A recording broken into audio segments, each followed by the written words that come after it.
Assalamualaikum warahmatullahi wabarakatuh. Tapi ini hanya curi masjid kadang.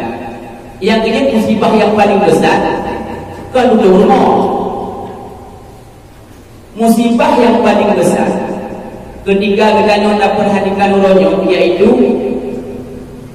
bukan gadah hilau bang masjid, kenyang hilang sendal di masjid, yaitu musibah yang kecil bagi kita.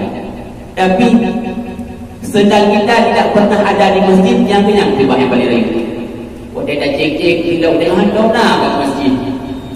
Beta pegang juga dah hilau rumah ni, rumah bukan juga hilau katan hilau.